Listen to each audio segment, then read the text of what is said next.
Welcome to the Reconstructing Inclusion podcast. We're creating a space to speak truth and examine context in diversity, equity, and inclusion. That means creating a path forward for everyone to recognize the benefits of inclusion individually and collectively. I'm your host, Amri B. Johnson. I'm a Topeka, Kansas, USA born, Switzerland based epidemiologist playing the role of an inclusion, diversity, and equity practitioner for the past 20 years.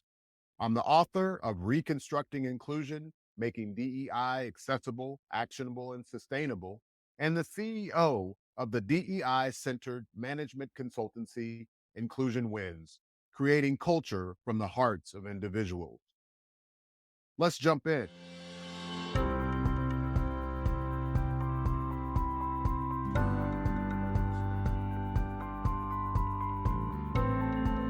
Hello. Welcome to the Reconstructing Inclusion podcast. Let's get started. Don't call me Karen. Bo Young Lee, Uber's chief D&I officer, is now on administrative leave for the title of the sessions that I mentioned above. What's interesting about this? Let me start with something that's a little off topic. This is not about sports. This is about something more significant. I'm shouting out to Coach Darren Roberts around his iconic hashtag, "This is not about sports." Darren Roberts tells stories about sports figures while brilliantly relating them to things we can all learn and learn about ourselves and life. He illuminates how we move through this planet as flawed beings living this human experience. My foray into using Coach Roberts' framing is using the story of a sports figure to talk about something else. So in the 1980s and early 90s, an athlete named Bo Jackson. I saw Bo at the 1986 Cotton Bowl when my high school band played in the parade. In fact, it was the first of two times that the Topeka High School Trojan Band marched in the Cotton Bowl parade and attended the game. The second time, by the way, I got to see NFL Hall of Fame quarterback Troy Aikman of the UCLA Bruins, later of the Dallas Cowboys, and subsequently a Super Bowl champion. That's a little bit of a tangent. I'll probably have a few of those. And currently, Troy Aikman's a sports commentator, I think on Fox Sports now. Back to Bo Jackson. Bo Jackson was a fantastic two-sport athlete. He was the only athlete in North American Major League sports history to be an all-star in two sports. He was an all-star in football, and he was an all-star in baseball. So I got to see him in both football and baseball. I saw him when he was still in Auburn as a college player, and then I saw him as a baseball player when I was growing up because he played for my home team, the Kansas City Royals, the team I grew up watching. He came to the Royals about a year after we won our first of two World Series championships that I've seen in my lifetime. Bo Jackson was a hero of mine, so I went out as soon as they came out, as soon as I could convince my parents to buy the Bo Jackson Nike cross trainer shoes that became the kind of the prototype for cross trainer shoes. Bo had a vast Nike contract and he did these really, really cool commercials. The commercials were known for the phrase, Bo knows. They featured Bo Jackson in a variety of sports attire. The script would say something like, Bo knows football, Bo knows baseball, Bo knows tennis, Bo knows hockey, Bo knows race car driving, Bo knows basketball. You can get the idea, or you can look them up on YouTube by typing in Bo knows if you're curious. There were very famous commercials, at least in the US, but in most cases, there were other globally recognized athletes, including Michael Jordan, Wayne Gretzky, who, by the way, was clear that Bo didn't know hockey in his ad appearance, along with many others who were in various professional sports who would also appear on these ads.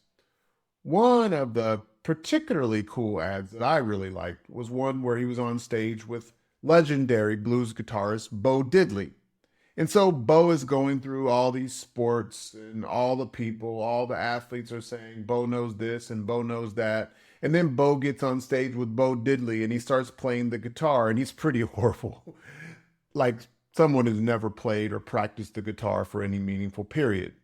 And Bo Diddley says, Bo, you don't know Diddley. Hold on to that for a second. I'm going to talk about another Bo in a second, but before I do that, I want to talk about two companies and some similarities in their history. Both of these companies, Uber and Apple, had founders who dropped out of college and who were born and grew up in California, state of California, United States. Steve Jobs was born in San Francisco and grew up in that area, the Bay Area. He left Reed College in 1972. In the biographies that I've read, he felt that it was a waste of his parents' money. He didn't want to be there. It was expensive. They couldn't afford it. Travis Kalanick, Uber's founder, was born in Los Angeles. He dropped out of UCLA in 1998 and started working for a tech company. Similar to Jobs, he had opportunities with early companies in the tech game. Jobs had early jobs with video game and computer pioneers after he left college. And before that, he had an internship at age 13 that was given to him by Bill Hewitt, who was one of the founders of Hewlett-Packard. So they were both in the tech ecosystem in California. Jobs mostly in San Francisco. Eventually, Kalanick came to San Francisco, to the Bay Area. Both of them were well known in the tech space at a young age. Jobs was known to be pretty caustic as an executive. He was brilliant. And so a lot of times he was tolerated and feared. Most accounts of Kalanick are framed similarly. Kalanick was forced out of Uber as CEO toward the end of 2017 after many stories and complaints about his behavior, including sexual harassment. He remained on the board until 2019. Uber's current CEO, Dara Khosrowshahi, started in 2017. Prior to the advent of the iPod and iPhone's rise as we know them today, Jobs was also forced out of his CEO role at Apple. This was in 1985. He eventually came back 12 years later. I imagine if we had had the social media buzz that we have today, Jobs might not have come back. Now, most companies hide things. Bad behavior is not 100% preventable, and when combined with power, it's difficult to prevent and to rectify without potential or real harm to the firm, at least short term. This doesn't make it right. Now, there's not a great deal of data I've read about Jobs and sexual harassment, but he was open in talking about his sexuality according to his daughter Lisa's memoir, and it's possible that some of that brazenness trickled into the workplace. So two companies, one is an iconic brand in the area of personal electronics, the other a disruptor in transportation. Both had pretty intense and well-known founder CEOs. Apple had Steve Jobs. He wasn't the most delightful of human beings. What he created at Apple makes all the excuses, again, relevant but not justified. Of course, he brought us these iPhones that we use every day. Nonetheless, he was still toxic. Kalanick was pretty toxic. Well, not pretty. He was very toxic as well. He was ousted. He's no longer part of the company today. Uber's current CEO and Apple's current CEO, Tim Cook, were both handpicked by their respective company founders and are very different personalities from their founding CEOs. They're more measured and calm. They're long haul guys that are looking to keep the company stable. And in the case of Uber CEO, the new one, Dara Khosrowshahi, he had to come in and he had pressure to quickly take care of some pretty intense things, particularly Kalanick's behavior and the reputational risk that came as a part of that. There were significant reputational risks that he had going into being Uber new CEO. So you have to understand his context. He had to fix major issues It wasn't that long ago. He just managed the company through a pandemic. I imagine his theme song is the James Brown song Static, with the much quoted line, "Don't start none, won't be none." I made this comparison to Apple because in 2017, Apple's chief diversity officer, Denise Young, and I wrote about this in various places, including my book, Reconstructing Inclusion. I've also written posts and made videos about it. And so the story goes, Denise Young, a black woman, 20-year Apple veteran, became the chief diversity officer at Apple. She's on a panel in Bogota, Colombia, and she says, if there were 12 white men on stage here, they would be diverse. Her specific quote. And I've often told people a story. There could be 12 white, blue-eyed, blonde men in a room, and they're going to be diverse too, because they're going to bring a different life experience and life perspective to the conversation. The issue is reputation and mix, and bringing all the voices into the room that can contribute to the outcome of any situation. So, as she said, I focus on everyone, but I focus on allies and alliances because, to the other panelist's point, there's an incredible amount of power in those who have platforms or those who have the benefit of greater representation to tell the stories of those who do not. And as you can hear in this passage, she explains that all of us are diverse. Our identities are plural. And, all of our identities are constantly changing. So there's a lot there. Now, she got heavily criticized on social media for what she said. People were like, oh, how dare you? It was primarily people who were very much about particular identities that are marginalized taking the center. And for her to say that, they felt took them out of the center or took the notion of their concerns out of the center and therefore negated a lot of the conversations they preferred. And critics' arguments extended to words like hers would be used as fodder for people to say, oh, that's diversity too, or quote unquote, diversity of thought, blah, blah, blah. The result of her ordeal was that she had to resign. Now, I said in my book, and of course, other things I've shared, that maybe the outcome would have been different if Steve Jobs was still alive because he welcomed those situations, I recall. And he was okay with and pretty good at dealing with that kind of tension. Not everybody is. And when you're talking reputation, that becomes challenging. And sometimes you're talking about reputation, perhaps based on what a few people are saying, not necessarily the importance of what's possible from creating new conversations. So now let's talk more directly about Uber's case with Bo-Young Lee. The Denise Young phenomenon is now happening to her. So Bo hosted and facilitated these Don't Call Me Karen dialogues. The media got a hold of some internal Slack posts and has written about what they've been able to uncover. It's relatively sparse. Uber has been pretty tight-lipped. I've read from a variety of sources. Multiple outlets have published similar stories, so I read through many of them. The stories are incomplete because Uber hasn't said much. Again, I'm going to say that a few times. Uber has said very little. However, the articles are relatively similar with no embellishment or opinion from what I've seen. So I have a lot of respect for that. There were really well-balanced articles from magazines and papers and media vehicles that could be considered more left and others more right, more center. All of them were pretty consistent.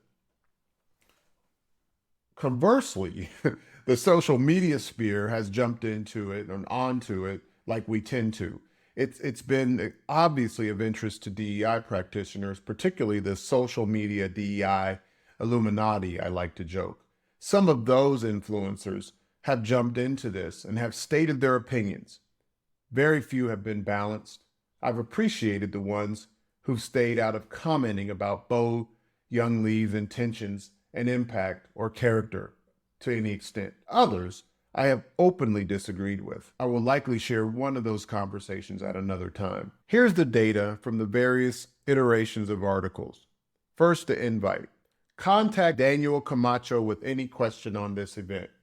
RELC, I don't really know what that means, invites you to join our latest installment of the event series moving forward, where we will have an open and honest conversation about race. We will be diving into the spectrum of the American white woman's experience from some of our female colleagues, particularly how they navigate around the quote-unquote Karen persona. The panelists include Nikki Krishnamurthy, Chief People Officer, Megha Muspach, Eats General Manager, North Central, Kelly Seaman, Eats Senior Director, and Diane Creeman, DEI Director, as well as Bo Young Lee, Chief D&I Officer, who would moderate the conversation. All attendees will be entered into a raffle to win some great Uber swag. 25 lucky winners will be selected. We look forward to seeing you there. And it goes on to say there's a maximum capacity of 500 Zoom attendees that will be able to be served on a first come, first served basis, and they were recording the session. The articles go on. This is a summary.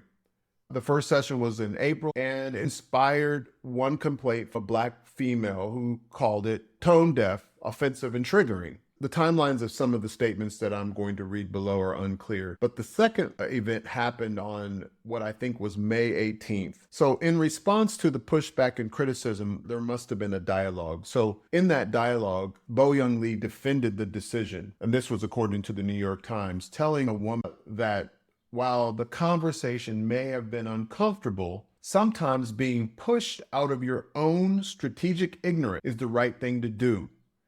Remember the word strategic ignorance. I'm going to talk about that for a second before I share other comments found via the articles online. Both said something. Again, this notion of strategic ignorance is quite profound. I doubt people knew what she was talking about. Language is important, especially when emotions are high. So use the term strategic ignorance. What is strategic ignorance? Social science research explores how our minds push away information that gets in the way of our feelings and desires. Strategic ignorance intentionally avoids information that can unseat your plans, beliefs, and actions. We continually ignore these inconvenient truths to keep words and modus operandi intact. Of information we do have directly from Bo Young Lee's mouth, this statement is perhaps of the utmost importance. And what she said is potentially off-putting. So when she said, being pushed out of your own strategic ignorance sometimes is the right thing to do, it's quite incisive, but probably off-putting. Most people probably didn't hear her. Maybe they heard the words. Most people probably don't even know what she meant, including the so-called influencers on social media that are using this incident to be right or self-righteous about systemic racism. So, Bo's statement might have been off-putting. It's profound. All of us need to be pushed out of our strategic ignorance. There is more to see, and many of us have had glimpses where our attachment to particular preference, traditions, and conveniences has us look askance or not look at all toward evidence to the contrary. But if we want to move the needle and create meaningful systemic change, we must look at evidence that we disagree with, that's beyond our preferences, traditions, and conveniences. I'm going to read that paragraph again. You guys can take which one you want.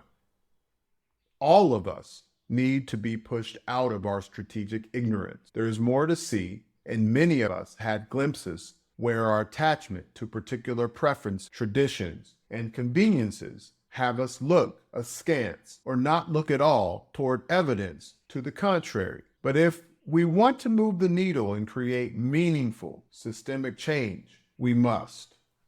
On May 18th, the company announced Lee had been placed on leave. Bo's response, maybe it was a defensive one, maybe it was a clear one that landed uncomfortably for people, as a few said they felt preached at or to, not heard. Did Bo truly preach at them? Did Bo disagree and it occurred as such? Was Bo defensive in a way that shut people down? Did she say something that was true and struck a raw nerve?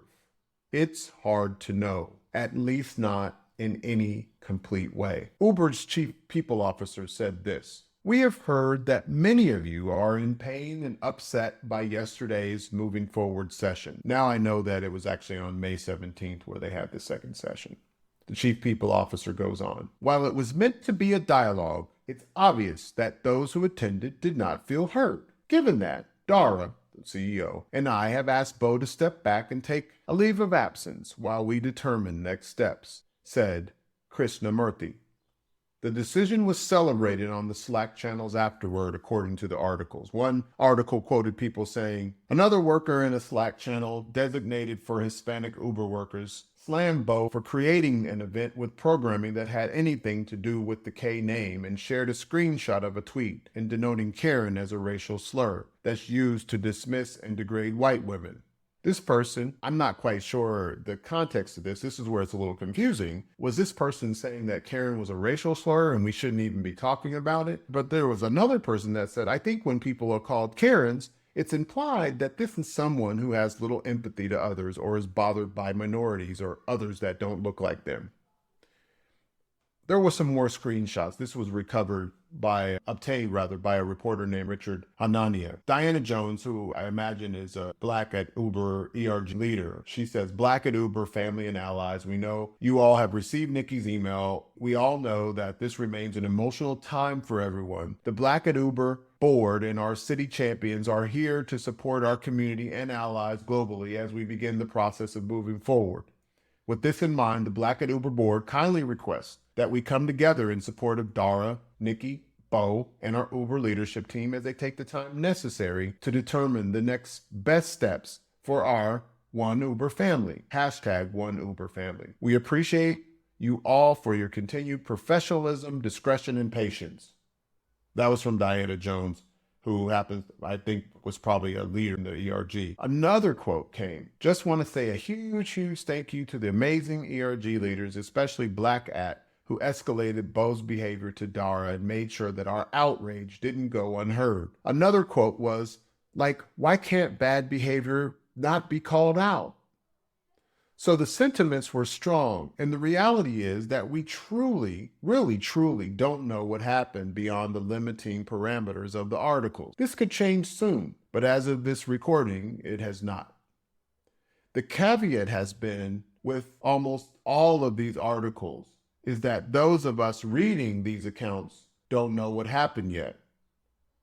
Yet, there are probably extreme opinions, but all of our views are being expressed in response to limited information. Should outrage of a few be the reason for shutting down dialogue? Do people perceive this as advancing DEI or social justice in organizations and organizational life? The same thing happened with Denise Young. Her entire quote was there, but we don't know the dialogue behind the scenes. And with Miss Young, people didn't truly reflect and reflectively read everything she said in the statement that got onto social media and got her in quote unquote trouble.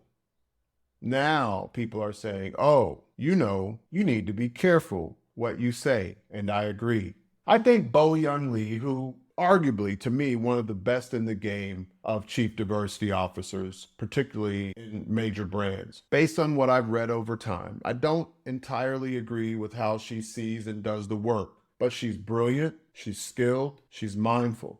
And may I add that she's a staunch proponent of racial and social justice for marginalized people. There's probably, a handful of chief diversity officers that have been in the game for some years that are stellar. Bo Young Lee is one of them. And a lot of people that know Bo, many who have been doing this work for quite some time, could attest to that and would testify that Bo is one of the best. I know a handful that definitely would. Now, did Bo make sense with people? Did Bo do sense making with enough people to understand how this might be received? Perhaps she did, and maybe she didn't. But she at least must have done so with the chief people officer, the Uber Eats GM of North Central US, I'm assuming, the senior director of enterprise at Uber Eats, and Diane Creeman, a DEI director who happens to be on her team. If she did do sense making with them, we don't know if she did sense making with the Black at Uber ERG, the Hispanic ERG, or other ERGs or influential individuals. We don't know. If I were in the Black or Hispanic ERG, those of you that know me, if I were inside, would join all the ERGs, or at least be in community with them, I would have said to Bo, go for it. We need a jolt and some tension to grow. And maybe Bo was willing to take that risk. And maybe she felt like she had enough credibility, relationship, and relatedness in the organization with the C-suite, with the board, etc., with the ERGs to take this journey, because she felt like it was helpful and would open up a conversation involving a lot of the work they've already done around racial equity. So whether you agree with Bo's position in this or not, if you have taken Uber in whatever place you live, or you've used Uber Eats, etc., in the past 3 to 4 years, you've likely benefited from Bo's work in your user experience with Uber. Uber had some issues with sexual harassment, even with drivers, and some problems with racism, and Bo was there in part to engage with that. I know my rides with Uber have been fantastic over the past few years of her tenure, and I'm sure some of you have seen positive changes in the user experience. So she's been a part of that. Of course, I'm larger than the average human, and some people might say, well, you're a man. I've heard from some of my friends who are smaller that their experience has been pretty good and much more pleasant as well. And I've heard less of those reputational dings on Uber than I've heard in the past, even from people, again, who are considerably smaller in stature than myself. So Bo has had some cause in the matter there, whether you agree with what she decided to do with this particular forum or not. My point here is, if you are influencing or piling on after by commenting on a DEI influencer's post, be mindful that you aren't necessarily helping DEI.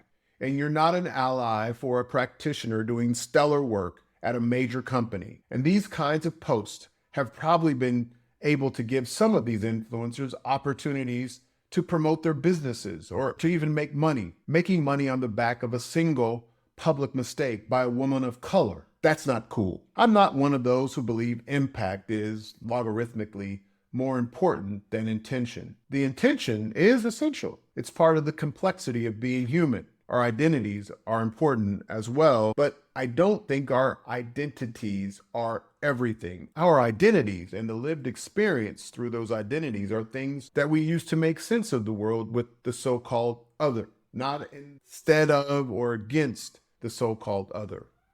Are we willing to be influenced by that so-called other? Even in an event like Don't Call Me Karen. Our emotions and feelings are real. They're also part of the human experience. And I also know that with that kind of passion or those emotions, you often need other perspectives to regulate or check them. And that's why we have to interact, make sense, be curious, ask questions, discover context, and enter into conversations that don't automatically go down the rabbit hole of wrongness and rightness. And right now, from what I can see, that's what's happening to Bo Young Lee. So as you make your comments and write your commentary in reaction to this story, know that the story, by its nature, as most stories are, is incomplete. The context needs to be more robust. Let me say that again. The context needs to be more robust. We have yet to hear from Bo, but know that Bo's one of the best at what she does, whether you know her or not. And where this conversation needs to go is back into Uber to have some robust dialogues about the meaning of what has happened and what the organization can learn about it moving forward. That is, Bo and everyone else. That is understanding Bo and her colleagues' intentions and understanding the impact. Then, understanding what's possible, learning from this breakdown. A deeper exploration holds the potential for new possibilities and learning in the organization. Maybe for not just Uber, but for all of us that have been exposed to this now as well. Perhaps that was even Bo's intention. So just like you don't know Bo, you don't know everything that happened. You don't know even the partial depth of this situation. You don't know the mindset that created the current state. You don't know diddly about Bo. And so I hope we all choose humanity to engage with this situation. Otherwise, we miss an opportunity to go deeper, to go further, and take this work to a place where we have yet to get to. And these types of situations can perpetually get in our way if we don't engage with them in a way that leads us to some place beyond just being in our kind of cycles of reincarnation that we've repeatedly been entering. So I hope that was helpful. Thank you for listening and subscribing to the Reconstructing Inclusion podcast. Also, if you haven't bought Reconstructing Inclusion, Making DEI Accessible, Actionable, and Sustainable, my book, please pick it up. We also have a Substack now under the name Reconstructing Inclusion. I'll be putting more content on that Substack before you know it. Make it a great day. Peace.